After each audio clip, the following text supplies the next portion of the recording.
Yeah, everybody introduce themselves. Yeah, just. Ready to go whenever you are. Okay.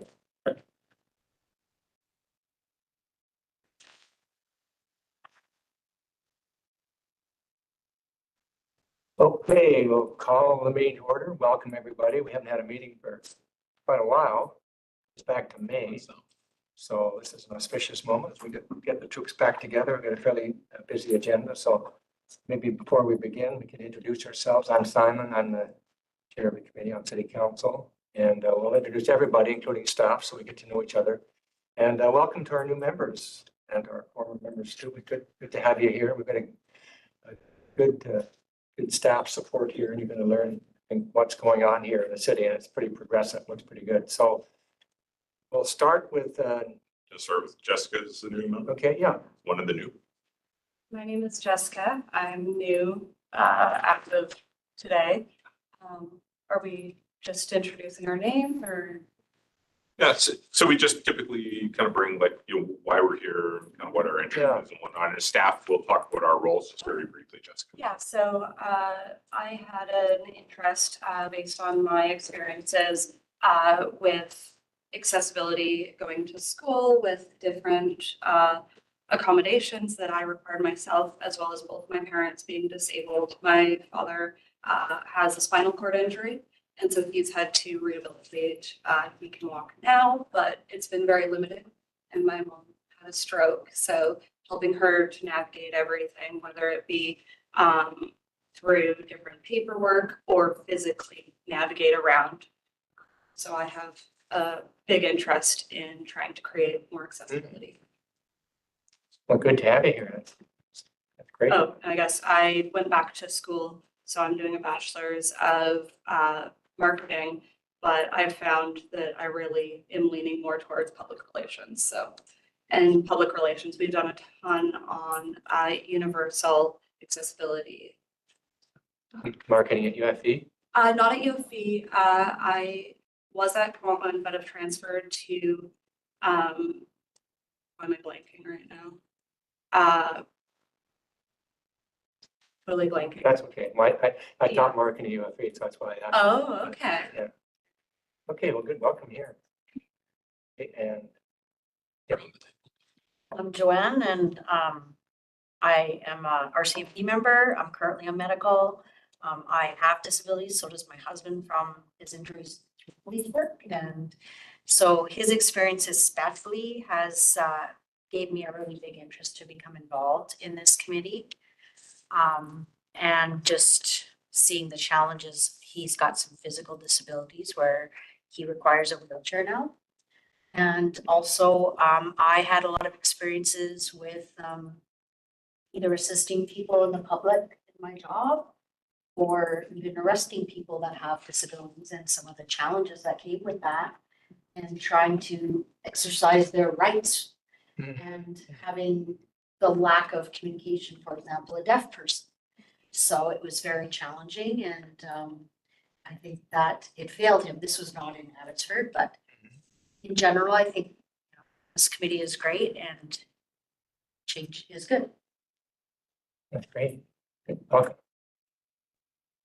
Hey everybody, my name is Gina. I just completed a bachelor's of social work at UFE and now I'm doing a master of education at Thompson Rivers. I'm neurodiverse, I consider myself, and I have 2 kids I'm homeschooling that do have multiple disabilities. So I'm here as a parent, as a self-advocate, and my research interest is accessibility, disability, and education. So multiple reasons. Good to have you here. It's great. Hi, I'm Lisa Lowe. I'm here representing myself in the community, but accessibility is a passion of mine, lifelong. And I do live with my mom now, who is wheelchair bound, and I work in the community living field. So accessibility is always first and foremost for me. Well, I think we all have stories. Oh, do we have somebody else? We have 2. We have yeah. Irina and Anna. Sorry, on the big screen. Who's going to go first? Yeah, go ahead, please. Irina, do you want to Irina? Yeah. say hello? Yes, I can. Hello, everyone. Yep. I'm Irina, and I I'm a representative of my son. He has autism. He's 7 years old, and we are from Ukraine. We came to Canada 2.5 years ago, so we have kind of like experience from Europe and trying to give some advices how to make autistic kids' life easier in the community. So I hope my experience can be helpful for kids here. Thank you. For sure. Good afternoon, everyone. Thank you for having me. I'm calling in right now from Victoria. I'm Annette Boros, and I've been raised in Abbotsford my whole life and live here now. And I'm the manager of the Employment Services for Community Living BC. And so my equity lens is very much in accessible employment. And I also serve on our organization's accessibility committee, as well as I'm the president of the Canadian Association for Supported Employment and serve on the National Accessibility Committee, as well as I'm the president of the World Association for Supported Employment. So accessibility is a big deal happening worldwide. So hope that I can bring some ideas from other parts of the world and other parts of Canada, and then share what I learned from this group outward as well. So Thanks for having me. Good to have you here. And We can do staff. We can do staff interest like no council. okay, yeah. Okay, well, now we're going to go to staff, and we're going to introduce staff, and then we're going to have a quiz after, see if you can memorize their names. Did we forget? So we'll start. He's our staff member. Yes. So maybe if I can, just to maybe clarify some confusion here, we have 2 new members that weren't able to join us today. Yeah. So we have Amy Donjel, I'm pronouncing that correctly, thank you, and Alex Thompson. So they're new committee members, but aren't able to be here. So Okay. the names from here forward will be staff members. I'll start because I'm already speaking. Todd Stewartson, I'm the general manager of Parks, Recreation, and Culture. My name is Pradeep Agnihotra. I'm the general manager of operations. So I look after the maintenance and operation of the existing assets. We also do renewal. Anything new in parks, recreation areas, anything existing, I maintain it and I operate it. And I will renew it in the same sort of capacity. Yeah. So this guy solves problems, right here. And delegates. What do we got? Nathan. Oh, yeah. Yeah, Nathan Koning, General Manager of Engineering and Regional Utilities here with the City of Abbotsford. Sorry, I didn't mean to agree. I'm AJ Major. I'm staff lawyer here at the city. I'm Ada. I'm a government member. But I'm always part for accessibility.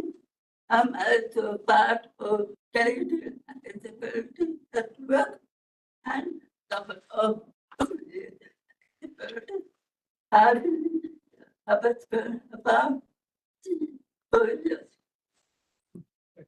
Thank you. So welcome as a member of the public. Yeah, good to have you here. Hello, I'm Danielle Pope. I'm the Director of Parks, Recreation, and Culture Planning and Business Services. So my portfolio includes policy and development. I'm Maggie Littman. I'm the planning coordinator. I also lead for the accessibility plan, which you'll be hearing all about. Good, and we'll hear from Maggie a little bit later, of course, major presentation. And Corey Nishi, the manager of planning, partnerships and policy at Development. Good. Riley, do you want to? Sure. My name is Riley Sloka. I'm the director of Parks Operations. I work with Pardeep. I'm Tammy Kajula. I'm assistant city clerk, so I work with committees and council. I'm Robin Charles. I'm the city clerk, and I assist with providing governance and procedural support during council and committee meetings. Good. So we've got a lot of firepower here today, folks. So we're gonna do well. And we've got 3 general managers here, so and plus a whole bunch of other people. So that's great. Good to have you here. I was supposed to read something here. You want me to read this out? If you could, Okay. Councillor Gibson. Yeah, okay, Please. I'll paraphrase maybe. So we're the economic hub of the Fraser Valley, and there's always a lot going on.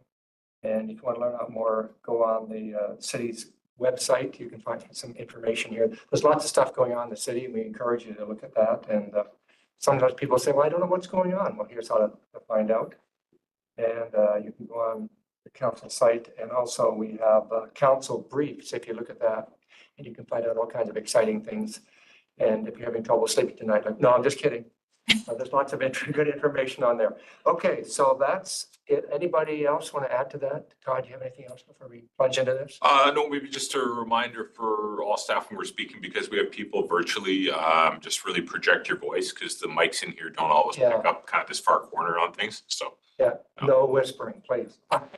Okay, so we've got an agenda that's been disseminated, and we need a motion to adopt the agenda. We have, moved and seconded. Okay, good. All in favor? Contrary minded, carried. So we've got to adopt the agenda. This is a formal meeting, which you wonder why we're doing this. It's because it's an actual formal meeting of the city. So it's actually a credit to all of us because city council takes this committee seriously. Okay, so, and then adoption of the minutes, right? Okay, move and seconded. Good. Okay, thank you very much. Anybody opposed to that? All in favor or contrary, carried. And now we're going to get down to reports. We've got a couple of interesting reports today. Ron, did you want to introduce them? yes, thank you, Councillor Gibson. So these two reports are spearheaded by Parks, Recreation, and Culture, but they involve a whole number of departments. In fact, the first one involves every department in the city. I'd like to call Maggie Luckman. She is our Planning and Partnerships Coordinator. She introduced herself a moment ago. Maggie has been our corporate lead on the Community Accessibility Plan. So this is the development of the community-wide plan. She is here with a community engagement summary and draft accessibility plan. Maggie is the lead in the face of this, but she has quite literally worked with dozens of people across every department we have and vetting the public input to this, putting together the action plan items that you'll see, and we'll turn it over to her. Let's see if this, oh, wait, what's this? All right, so this project stems from provincial and federal legislation mandates. Up on the screen there is the Accessible British Columbia Act, or ABCA. And ABCA requires all municipalities to provide accessible programs, services, and infrastructure. It also prescribes municipalities to address all of those three actions on the screen there. And right now we're in number 2, developing accessibility plan.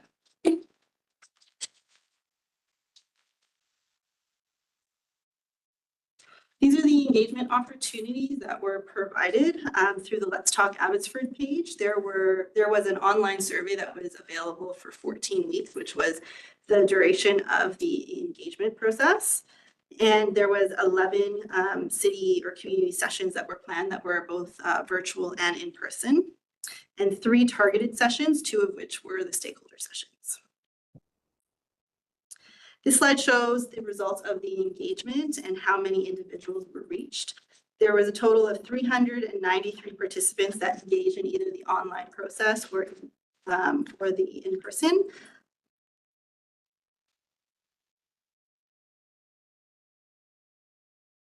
Not all priorities were included in the action plan due to challenges of available resources and the capacity of the city, but all the feedback that we received was important, and as the plan is updated, those areas will be included in future revisions. The next few slides will be reviewing the responses of the 7 subject areas that were asked in the engagement process. So staff asked the community to identify the greatest barriers when it comes to public facilities, parks, and trails. And on the screen there are common responses. Those are the top 3 responses that were received.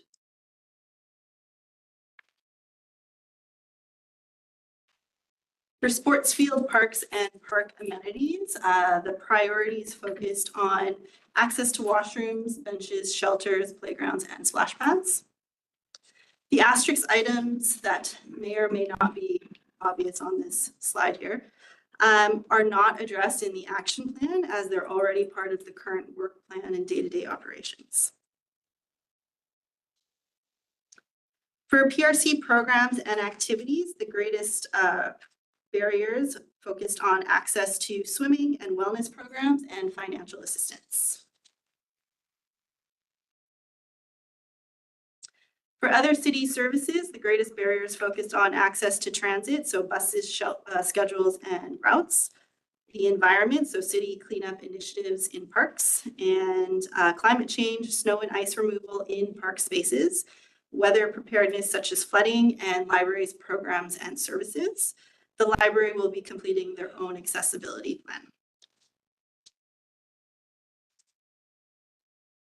These are the common responses of the remaining 3 subject areas that were addressed in the engagement process.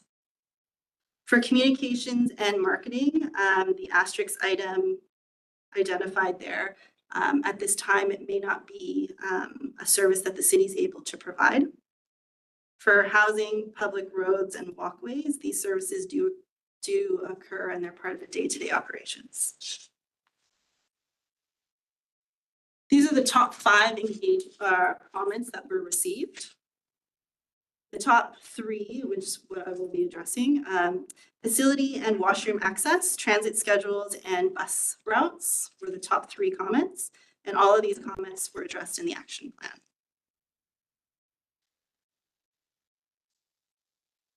These are the highlights from the stakeholder engagement. The focus was primarily on lack of accessible transportation, housing, play spaces, online communication, and the environment.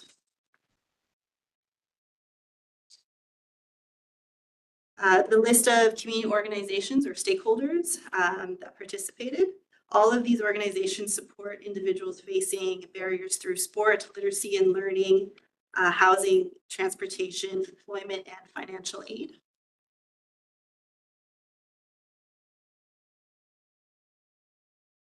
While in discussions with internal departments, a few things were noted. So to ensure that the action plan is successful in the implementation process, clarifying some responsibilities between the planning and operations teams might help close some gaps. So for example, some responsibilities are not overseen by any one department, but as a project shifts from the planning to the development to the operations, having more defined roles might support the process, as well as developing guidelines and standards that all departments can follow when it comes to communication across the city and training practices. So for the action plan itself, it is aligned with the council strategic plan, and it consists of 4 principles, goals, and priority actions. I don't know if any of you have seen the council strategic plan. I have a couple of copies here if you want to see it. But this is what the action plan is based on. So the items included in the action plan were selected from the common responses heard from the engagement process and priorities of the strategic plan. These are the 4 focus areas that have guided the development of the action plan, and these focus areas closely align with the provincial legislation. All actions are organized in one of these 4 areas, and the goal of each area is listed as well on the screen.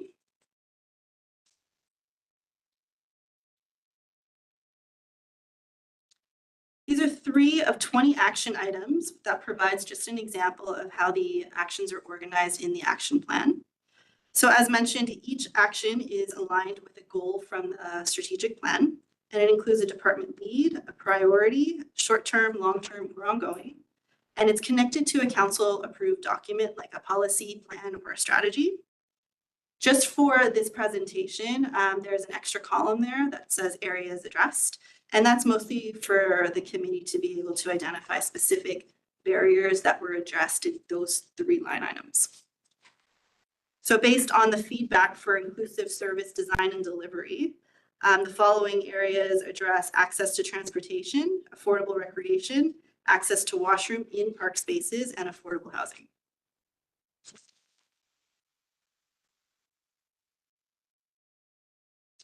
For accessible communication and engagement, based on the feedback, easy to read, simple language, translation services, providing training to staff to better support individuals with disabilities are addressed in this action plan.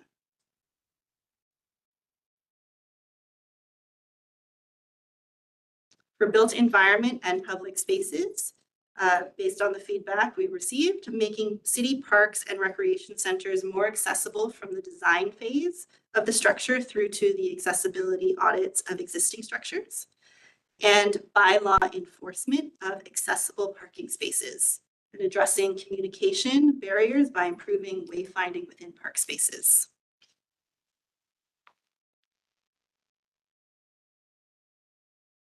For accessible procurement, the results from the feedback really didn't include anything specific, but the city is moving forward with accessibility. And based on what we heard, having accessible equipment in furniture and for the equipment and the furniture within public spaces is important to consider moving forward. So procuring accessible items from the start rather than adapting, modifying, or replacing it later.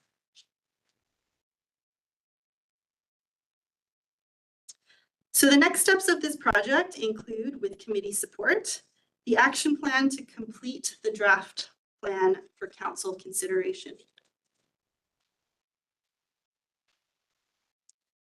And with that, we ask for your feedback and your advice when it comes to the action plan. I think you can tell staff have put a lot of work into this thing. They were in, how many locations did you go to, schools? We went to 14. Yeah, and I think I got to about quite a few of them, and a lot of staff were really dealing with the public coming to ask questions. I think staff did a really good job of addressing the concerns. Some of them are complicated, right? They're not easy to solve, as you can tell from the charts here. I want to begin with just share one little anecdotal story. We sometimes, because we are not always with people with accessibility issues, we sometimes forget, right? I was at up in Whistler with a friend of mine who's a quadriplegic, and we were going to go out for dinner. She couldn't get into the restaurant. She couldn't get in to the restaurant. And I thought to myself, I would never have known. I wouldn't have thought about it. And that's part of what we're doing here in Abbotsford, trying to avoid those kinds of issues. And we had to literally go to some other place that she was. It didn't feel good for her. It didn't feel like she was welcome. That's a negative thing. So we're trying to avoid that here in Abbotsford. So let's open it up. Hopefully you had a chance to look at the report. There's a lot of effort. Maybe you have a question about a clarification. Maybe there's something, yeah. Just got Annette online. Okay, good. Yeah, thanks for pointing that out. I'm sometimes missing people on the big screen. Go ahead, please. Yeah.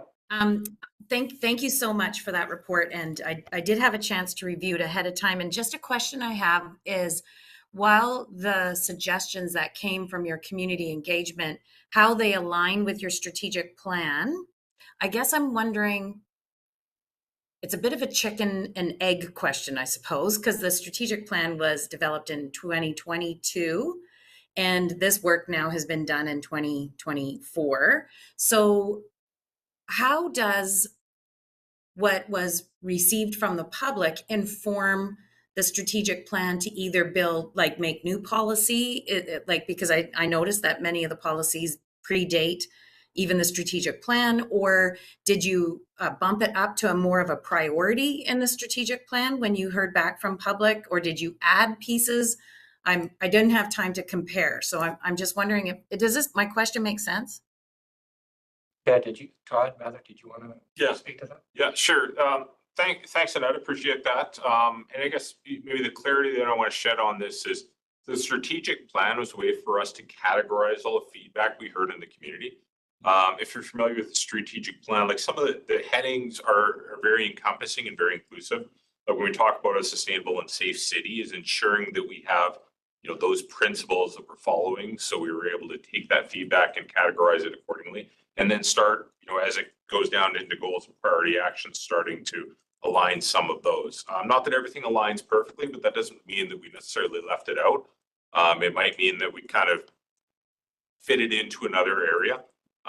There are also some things that Maggie pointed out that we're not sure actually fit because they may not be a municipal priority. So, regardless of, council strategic plan or any other city strategic document, might not actually be something the city can action. So there are a few of those that sit outside. Doesn't mean we can't advocate, but it's a little disingenuous, I think, to put it in our strategic plan if we can't do anything about it as a city. So hopefully that provides some level of clarity that that strategic plan was really a way, in summary, to help us categorize and start putting things into kind of some of these key areas that Maggie outlined. Yeah, that's a good point. And there are some things that are of provincial jurisdiction, right? So we have to lobby for those, like housing is an area that, it's probably not as many as ours as much as it is the province. So that's an okay example. Thanks, Todd. Somebody else, maybe you look at the report, maybe want a clarification, or maybe you'd like to elaborate a little more on something. Like to hear your participation as committee members. I liked seeing some of the additions to Jubilee Park, for example, the washrooms that were installed.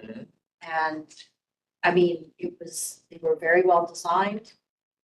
You could get a wheelchair in there and have space to turn around and also lock the door behind if you couldn't actually use the door. And also the little hand washing station outside that was at a good level that someone in a wheelchair could access. Yeah, so it was nice to see it being implemented and yeah. That's affirming. Good, thank you. Anybody else, or maybe something you'd like, maybe something missing, you think, why didn't they have this in there? That's okay too. Maybe just chime in in support of that. For new members, don't hesitate to be critical. Like I mean, we're professional staff and we do our best, but that's why we need your advice and guidance. You have the experience. So I guess something that would be nice just to get a little bit more clarification down the road would be what can Abbotsford make changes in versus what would fall under the province. So just so we're not constantly going back to issues that might fall outside of what Abbotsford can do. Because obviously building code and all that, it's mostly determined by the province. And I know I saw some things that the province themselves are working on, adaptable living spaces. They were talking about, I think, is it next year? I think there was something about that, but just so that we know what can really actually be changed locally. Okay, Todd or Nathan? sure, maybe I'll start with that and invite Nathan or Pardeep to maybe step in. We don't have anybody from our planning and development services group here today, which is unfortunate. Our colleague Mark wasn't able to make it. Fundamentally, what our planning and development services group does is, as you said, Jessica, really enforces some of the provincial pieces. But I think it's important the committee understands that they also are sort of our shepherds of the official community plan. And that's a document that is actually undergoing an update right now. And Mark's team is leading that in the kind of phase 2 of that and heading into community consultation probably quite shortly. That document really helps kind of guide what housing options and inventory are available moving forward. Then the housing report that is identified in the strategic plan reports out on that. So council gets an update on how we're doing on those things. And if we need to advocate with the province for changes at that level, then certainly that's a trigger, one of many triggers that can be action. So Nathan, did I miss anything there? Anything you want to add to that? I covered it. Okay, good. He's just saying that. Yeah, go ahead, please. I had the privilege of being here through a lot of this and attending some of the events, and I just wanted to say I think this beautifully reflects everything that I've seen that the community brought in, the issues they shared while I was present. So just very well done. Good. Appreciate that, staff. Appreciate that, I'm sure. Thank you. Yep. Do we have somebody on that? Yes, Yep. sorry. I remember in a previous meeting, we were talking about signage and language on signage and then should have reviewed my previous minutes. I don't know if it was taken, but did we decide something about more pictorial representation on signs rather than language? Is that something that the city is considering when creating signs? Staff. Like at Parks and Rec and, to indicate this is a swimming pool or this is, You're thinking about the size of the signs or what are you thinking about? oh, no, not the size. Does Not anybody so- else remember this? Yeah. Okay. So if I may, Councillor? Yeah, go ahead. So great memory. Thank you on that. That's actually one of the pieces that get picked up in the Rick Hansen Foundation's accessibility audits. They actually provide direction for improvements to signage.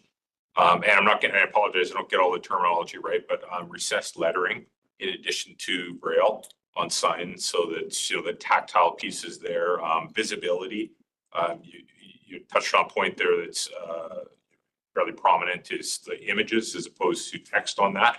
And that comes from a number of perspectives, whether it's a visual piece or whether it's English as a second or third or fourth language or whatever it may be. So that's kind of a few layers down, and actually Mr. Agnehotri's work on that. Yes. Okay. Through the chair, I can provide a little bit of update. We're in the process. We should have all the assessment work done by end of November. And then after that, we'll start picking up the low hanging fruits, which would include some of the signage as well. The larger item will end up informing our master plans, or we end up budgeting for it as the benefits. So we'll provide an update to the committee once we have that assessment work done. And maybe just to round out the answer to that, that addresses inside our facilities and at our facilities. Ms. Pope actually has a park infrastructure standards project identified in her 5-year plan. That would start moving outside of the buildings into how do we actually have signage that's appropriate, that identifies. It's one thing to be in the parking lot and be walking into the building to find the swimming pool. It's an entirely different thing to be outside the building and not knowing where the swimming pool is, right? Or in a park and not knowing where the washroom is. So her next evolution of that work that's going on in facilities will start to address, you know, kind of the broader landscape quite literally. It's a good question. I think all of us who have traveled in foreign countries and suddenly needed something, we're sort of thankful for graphics and icons to explain, so we get to that place quickly. So yeah, somebody, thank you for clarifying that thought. Somebody, or do anybody else maybe have something they'd like to add, or? It's a, you know, it's a living document. By the time it, you know, finally gets through all the stages, I'm sure it's going to be some iterations and some changes. But Maggie and her group have done a really good job of getting us to this level. So. About this time, so the sign went back for better.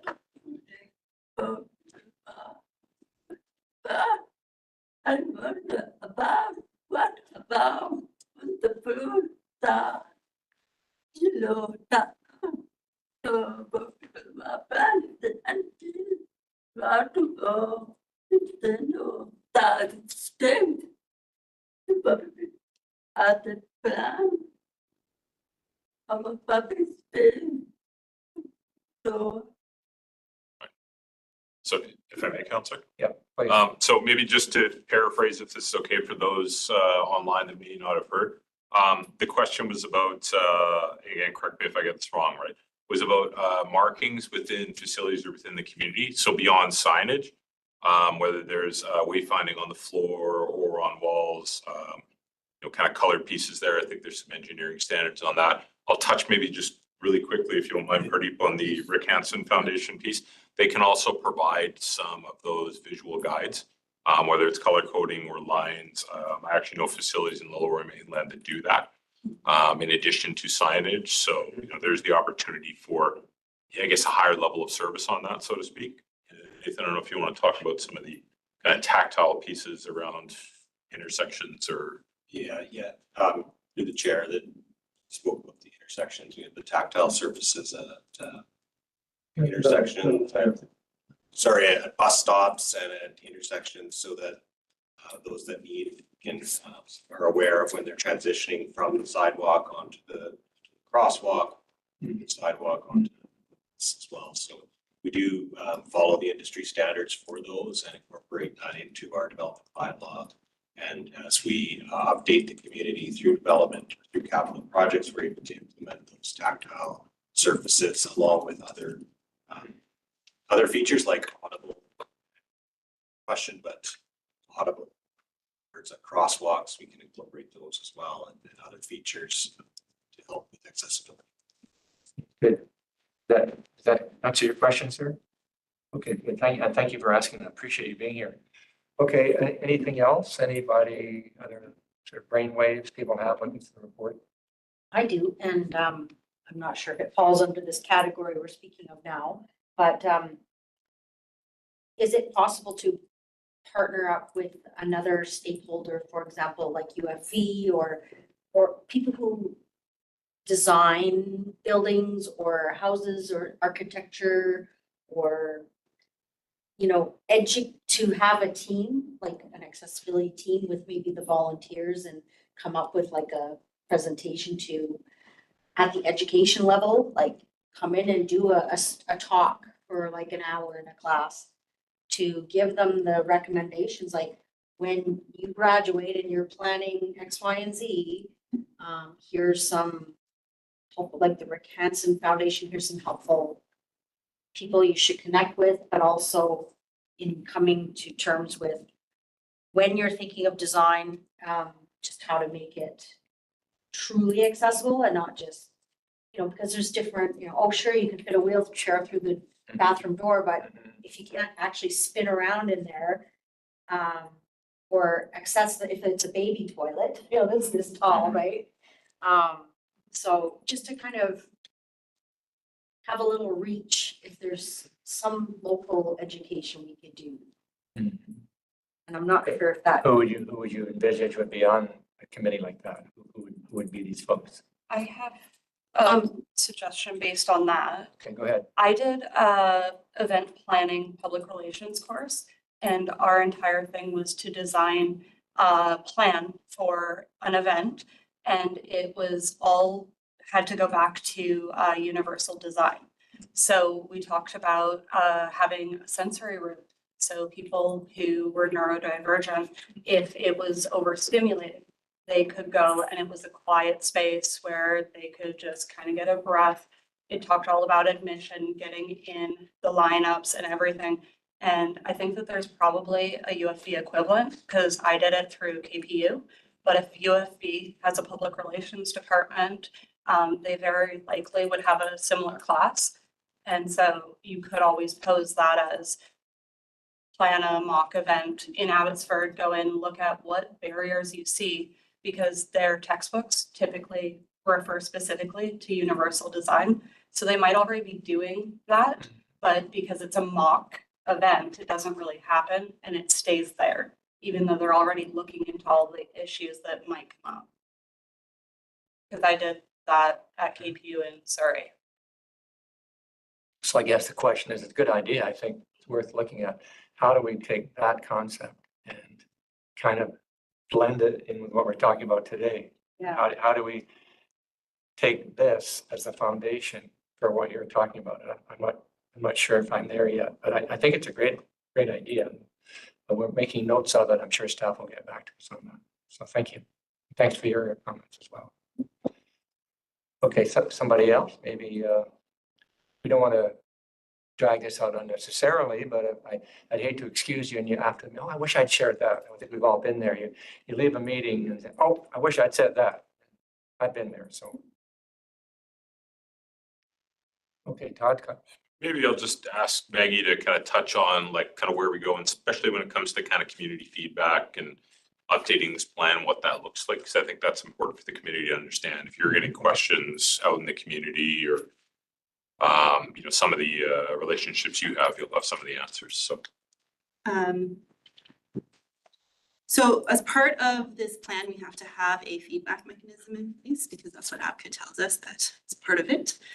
So we're looking at a few things that we could do. Nothing's been decided yet, but we could go through a website, for instance, the city of Abbotsford. We could create an accessibility page to itself and have that as part of the feedback mechanism, where maybe there's an online form or something like that, where you can just report maybe the barrier. Maybe some high-tech stuff, who knows? But, and then it would be sent to staff in that way to be able to reply back. Yeah, so that's what we're looking at right now as a possibility.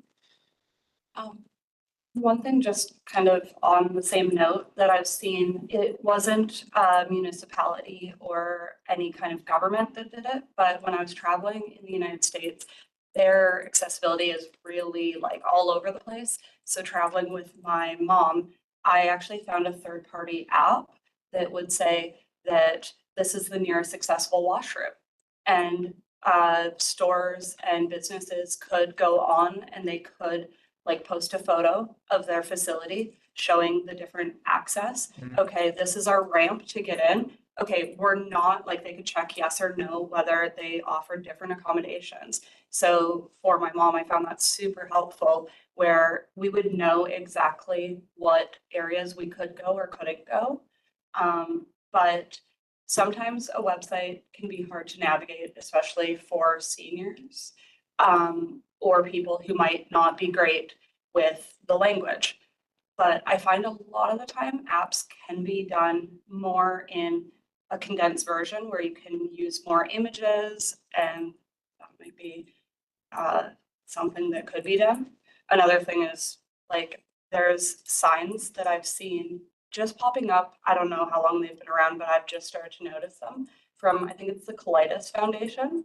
And they show like that anyone can go in and use the washroom because there can be a lot of issues with urgency. And so many places are trying to minimize washroom for customer use only, and they're really trying to limit it. So just knowing that there's a friendly facility that you can run into is great. Well, if you have additional information from the US, just forward it to us. We'd love to.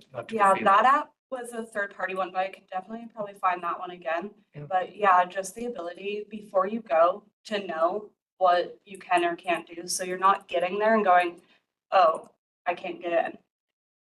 Yeah. Yeah, good point. Maybe just to kind of reassure, just made a note of it. We unfortunately don't have anybody in our IT realm here. But just for us to check on some open data. Now it just applies to the cities. Yeah. You know, venues and amenities and whatnot, but yeah, we'll check in and see kind of what open data is out there and if third parties can actually draw that in to create that sort of application. And I think visual, like actual pictures, like it's great if they have a check mark saying, yep, we have accessible washrooms. That's a great step. But like I know for my mom personally, she has a wheelchair that's an electric one, but it's 11 years old and it is a tank. So for her, it might say, okay, yeah, you can get in here with a wheelchair, except for hers is massive. And so sometimes it might be the flooring can't actually support it. It's an older building, and so she's concerned about the boards, or it might be uneven. So yeah, seeing a picture, it's so much more influential. Well, we'll be open to receiving any more information on that. Your sharing today has been very helpful. Thank you. Great. Okay, anybody else? Maggie, is there anything else you want to kind of sum up with here? Or? Through the chair, something that wasn't mentioned in the presentation but has been mentioned previously is just a reminder that this is going to be reviewed annually with staff just to see where we're at. And then every 3 years at minimum, we'll be reviewing it completely. All right, well, we'll excuse Maggie. We'll get one other report. Oh, you have something you want to share? Yes, Council Gibson, there is a recommendation. Okay. We're just looking for the committee support. Is a motion on this? You just shared the presentation. Okay, yeah, I have that. Yeah. See, those nice folks look after me. Simon, you need help. Okay. Okay, so recommendation up on the screen, and thank you for reminding me, folks, that the Accessibility and Equity Advisory Committee review and provide support of the Community Accessibility Action Plan. So we just really need a motion to keep this thing moving through the system. Moved. Seconded. Thank you. Any discussion on the motion? Pretty straightforward. All in favor? Contrary carried. Thank you for that reminder. And so this is doing well. It's going through the system, and council. I want you to know, council is going to be involved in this. So it's not something that's kind of on the side desk. The council is taking a real interest in this, and this has been prescribed, as some of you know, by the province. So it's something that we believe in, and we're excited about it. Okay, thank you, Bob. And we have one fairly simple report here that's good news. So we'll bring that up. Todd, did you want to speak to it? Yes, thank you again, Councillor. So item 6.2 is accessible parking at Abbotsford Centre. I'd like to reintroduce Corey Neshi. Corey is our manager of planning, partnerships and policies in Parks, Recreation and Culture. And he and his colleague AJ did a little bit of work over the Abbotsford Centre they'd like to tell you about. Right. All right. Sorry. Go ahead. Yeah, so just here today to provide an update on accessible parking at the Abbotsford Centre. So for those of you not aware, the Abbotsford Centre is located on King Road and home to the Abbotsford Canucks and numerous concerts and events throughout the year. So parking at the Abbotsford Centre is a shared partnership between UFE and events held at the Abbotsford Centre utilize UFE's parking, city parking, and private lots, with the majority of the parking spaces located at UFE. And the main entrance to the Abbotsford Centre is situated in front of the UFE lots, which is the picture on the screen there. And so currently the number of accessible stalls on site is 32, but none of the accessible parking is located at the front entrance. So to just provide a little bit of a background here, so a local resident who had a son with mobility issues had concerns with the lack of accessible parking at the Abbotsford Centre facility. While there is additional accessible parking that's allocated near the front entrance during large events, which is kind of that parking lot there on the left-hand side, those acceptable parking spots are then removed during everyday time because as it being a shared lot for UFE. So this resident had previously brought up the issue, but had no resolution that could be reached. So the UFE lot was the main concern of the resident that attended an event at the Abbotsford Centre, as she found out there's no permanent accessible spots in front of the entrance to the building. So the discussion was put forward. So city staff coordinated a discussion between UFE and the Abbotsford Centre to determine if a permanent solution could be reached. After explaining the residents' concern, a consensus was reached to relocate two accessible, less used spots to the front of the building, and those two spots are marked in the blue on the image there. And then the second photo is in relation to how close it is to the front entrance of the building. So then following the meeting with UFE and the Abbotsford Centre, I had a call with the resident and then the informal agreement between the city and UFE to relocate the two accessible spots was successful in kind of resolving her concern. And then the cost of relocating these two accessible spots is going to be shared between the Abbotsford Centre and UFE. So yeah, it was just a quick good news story update there that I just wanted to share with anyone, and I'm happy to answer any questions. Yes. With modifying those to be accessible parking, did they expand the spots at all?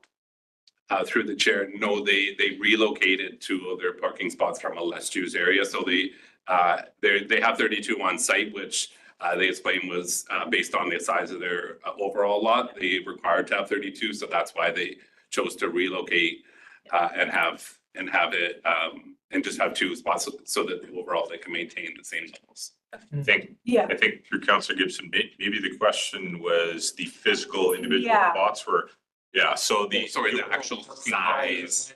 Make it so someone, a wheelchair user, can actually navigate in between parked cars. Did they expand the width of the spots at all? Or is that? Yeah, through the chair. So no, the one spot, I don't have the image yet, but the one spot is right on the edge there, but the other one, no, they actually, like the actual work hasn't been completed this time. So, but at this time, no, that's a good point taken, and I can make a note of it. Did they actually change the actual size of the spots? Yeah, just from my mom's perspective, like I know for her, she has to, if she's driving, the space needs to be on the left-hand side that is wider to fit her wheelchair. And so it depends on the person. They really do need to have increase of space on both sides of the vehicle. So it's great that the right-hand side, the passenger side, would be huge there because of the yellow area. But just something to consider that especially the second stall over could be quite difficult. Yeah. But it's great that they are doing anything at all. But if it's something that could be modified before they actually do the line painting and everything. I think if I may, Councillor, perhaps we assumed that UFE knew those standards, but we follow up, and I'll be shocked if they don't. But I think that's probably a reasonable assumption that she made on that. But we'll get that confirmed. You're the reason why we have a committee like this. So he's going to look into it. Okay. Yeah. Thank you. I have a comment just on behalf of a colleague of mine that attends UFE. that I don't know if there's anything can be done about this. The decision to have 32 spaces is based on whatever math that they have to do. But as a student, she has found on game days that there's no parking for class. So she was wondering if they factored in the extra traffic from the event into that number. So she has asked me to relay that she really does not like anything when she has class because all the spots are gone. And she can't find a spot to get to her. Yes, or through, oh, Can I just ask a quick follow-up question? Yeah. Is it with respect to accessible parking spaces or just overall parks? Okay, thank you. yeah, I was just gonna say through the chair, yes, I can take that feedback to them.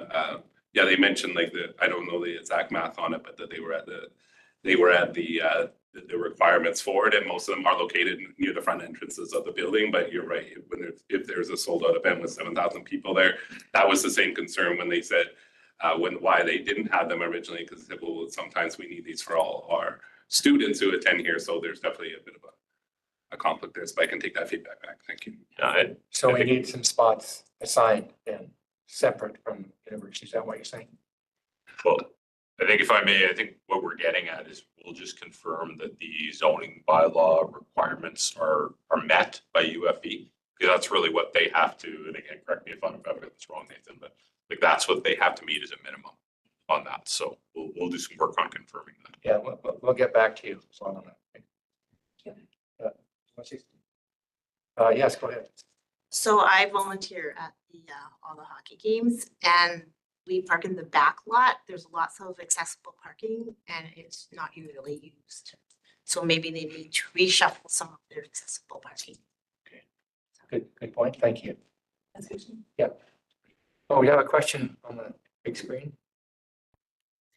So what I understand is that there were 32 accessible parking spots due to the lot sizes and the number of lots and so on.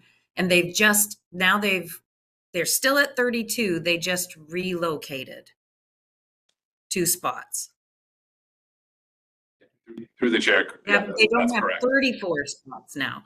Yeah, so see, I guess it's great that someone from our community could voice a concern and that concern was heard, and that matters, of course. But it's, I think as a committee, we would have encouraged the spots themselves to be increased so that students now aren't short too. You're going to get 2 students that say, those were exactly the spots we needed and now they're gone.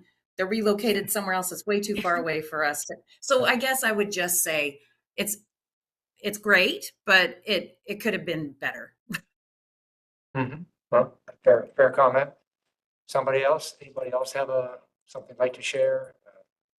It's a good news. It's a smaller story, but it's a good news story. But now there's some additional queries, and so staff are going to look into those, especially your point about that spot, which is inaccessible on one side, which is it's a good comment. Anybody else on that? Good discussion. Anybody on staff? Anybody have anything you want to elaborate on? Because we're just about at the end of our agenda. Todd, did you want to say anything? Just no, Counselor, we've had one of our new members join us. So I want to just acknowledge, recognize her. Okay, did you want to introduce yourself? Wait, So if I may. yeah, go ahead. Yeah, so I just wanted to recognize Amy has joined the meeting here. I know you were just a moment late there, but just as a new member, we were just going to say hi and maybe give you the opportunity to say hi and introduce yourself.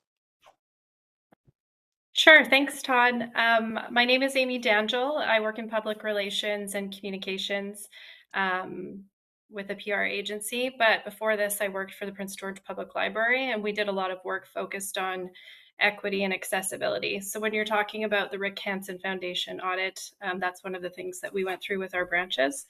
In addition, have been a keen advocate for accessibility, and so I'm really pleased to be invited to join this committee.